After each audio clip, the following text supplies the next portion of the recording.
Nilai tukar rupiah terhadap dolar Amerika Serikat secara signifikan alami penurunan. Bahkan rupiah menyentuh level terendah dalam 4 tahun terakhir atau terendah sejak pandemi COVID-19 di 2020. Lantas apa saja penyebabnya? Kita akan bahas lengkapnya dalam Dolar cetak rekor tembus 16.445.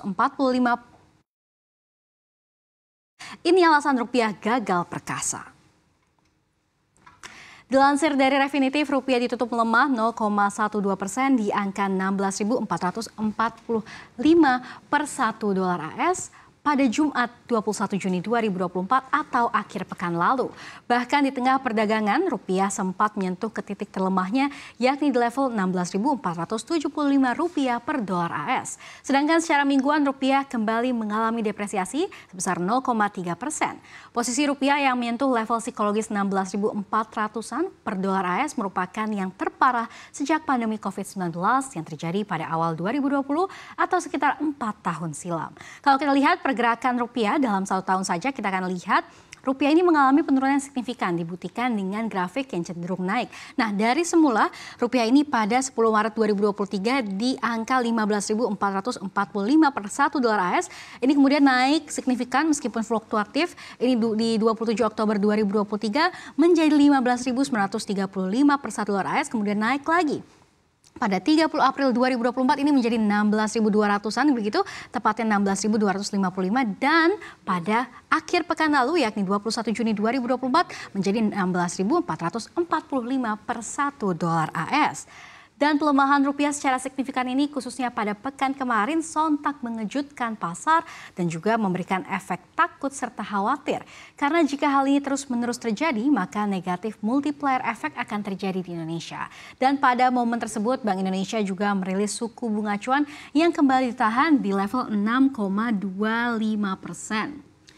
Sejak Mei 2024 dan Gubernur Bank Indonesia Peri Warjio juga mengatakan pelemahan yang terjadi pada rupiah belakangan ini salah satunya perihal ketidakpastian global khususnya Bank Sentral AS, The Fed dalam memangkas suku bunganya. Ya, lantas apa saja penyebab rupiah masih cenderung melemah? Kita akan bahas pada 5 alasan penyebab rupiah cenderung melemah dalam slide berikutnya. Ya, alasan yang pertama seperti yang telah disampaikan oleh Gubernur Bank Indonesia tadi, yakni ketidakpastian pemangkasan suku bunga The Fed.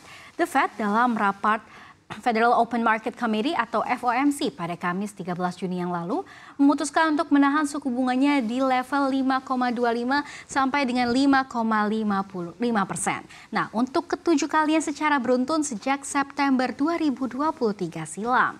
Nah, kalau kita lihat ya, ini kan ini merupakan grafik dari suku bunga The Fed dari tahun 2022 sampai dengan tahun 2024 dan terlihat bahwa di awal ini grafiknya dari tahun 2020 suku bunga The Fed selalu naik biasanya 25 sampai 75 basis poin. Namun sejak September sampai Juni 2024 kemarin ini masih sama begitu, masih 5,25 sampai dengan 5,5%. Nah, dalam ringkasan dari proyeksi ekonomi atau SEP pada rapat Juni ini yang mencakup grafik yang menjadi obsesi banyak pengamat The Fed yakni dot plot.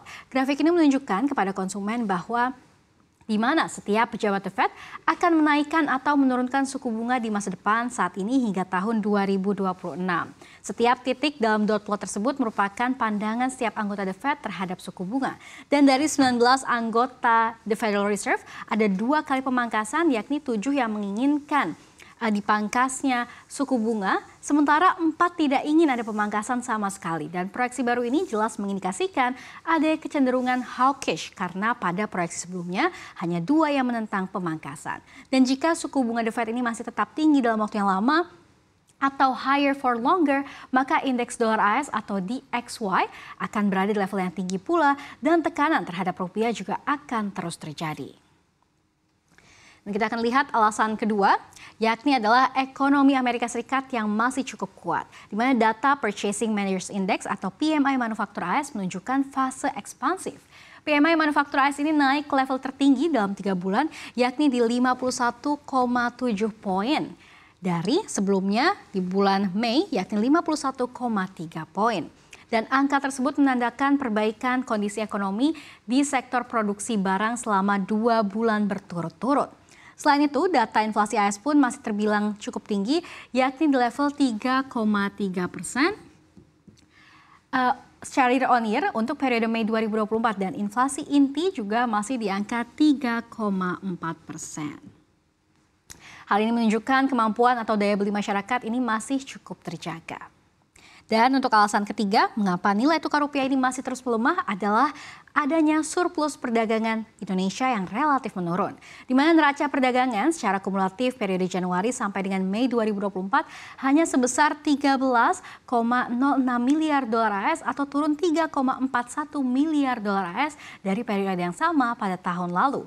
Penurunan terjadi baik dari sisi migas maupun non-migas yang masing-masingnya terkoreksi sebesar 0,23 miliar dolar AS dan 3,18 miliar dolar AS. Nah, jika dilihat lebih dalam lagi penurunan neraca perdagangan non-migas kumulatif paling parah ini terjadi ke China, di mana dari surplus 0,21 miliar dolar Amerika Serikat pada periode Januari sampai dengan Mei 2023, ini menjadi defisit 4,73 miliar dolar AS atau turun hampir 5 miliar dolar AS. Dan hal ini pun cukup mengkhawatirkan mengingat perekonomian China belakangan ini tampak mengalami perbaikan. Namun ekspor Indonesia ke China masih belum mampu menutupi kebutuhan impor yang besar dari China. Ini kalau kita lihat ya, grafik dari neraca dagang Indonesia mulai dari Juli 2012 sampai dengan Januari sampai Mei 2024 ini terlihat memang fluktuatif. Namun surplusnya pun juga fluktuatif begitu. Khususnya di area Januari sampai dengan Mei 2024 yang memang cenderung melemah surplusnya dibandingkan dengan tahun-tahun sebelumnya. Dan kalau kita tahu juga neraca dagang ini adalah ekspor dikurangi impor begitu ya, dan terlihat nih fluktuatif dan juga pelemahan ini yang juga menyebabkan rupiah melemah. Nah, kita akan ke slide berikutnya untuk melihat alasan selanjutnya, di mana penyebab melemahnya rupiah yang keempat adalah impor kebutuhan pokok. Badan Pusat Statistik BPS ini mencatat kegiatan impor beras ke Indonesia masih tinggi hingga Mei 2024. Menurut data BPS, pada periode Januari sampai dengan Mei 2024, impor beras Indonesia ini meningkat 165,27%. Berdasarkan data BPS pula, impor beras ke Indonesia pada Januari hingga Mei 2023 masih mencapai hanya di 854 ribu ton saja. Sementara pada periode Januari sampai dengan Mei 2024, jumlah impor ini mencapai 2,2 juta ton. Selain itu, berdasarkan negara asal, beras impor Indonesia yang paling banyak adalah berasal dari Thailand. Disusul sejumlah negara lain seperti Vietnam, Pakistan, India, dan juga Kamboja. BPS juga mencatat kenaikan impor komoditas pangan ini juga meningkat seperti gandum ini yang meningkat sebesar 35,31%.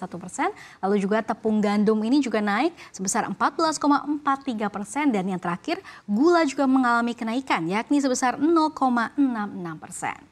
Direktur Eksekutif Center of Economic and Law Studies atau CELIOS, Bima Yudhistira Adinegara menegaskan permasalahan faktor fundamental ialah bahan-bahan pokok kebutuhan masyarakat Indonesia yang masih harus dipenuhi dengan impor.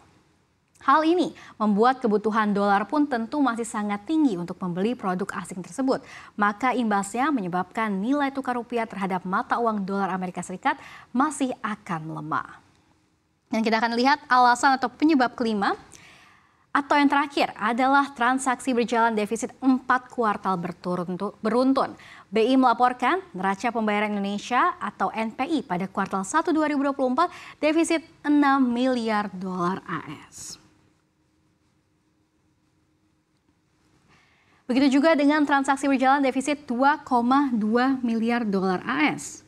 Dan defisit awal tahun ini juga lebih dalam dibandingkan dengan kuartal 4 2023 yang berada di angka 1,1 miliar dolar AS atau 0,3% dari PDB. Direktur Ciptadana AM Herdianto Budiarto menyebutkan di era defisit transaksi berjalan, pengelolaan portofolio MI masih mengedepankan strategi defensif. Di mana untuk saham MI masuk ke emiten berfundamental positif dan obligasi dengan tenor pendek. Maka dari itu investor asing juga cenderung akan lebih berhati-hati untuk menempatkan dananya di Indonesia. Bahkan dalam beberapa waktu terakhir investor asing cenderung keluar dari pasar keuangan domestik.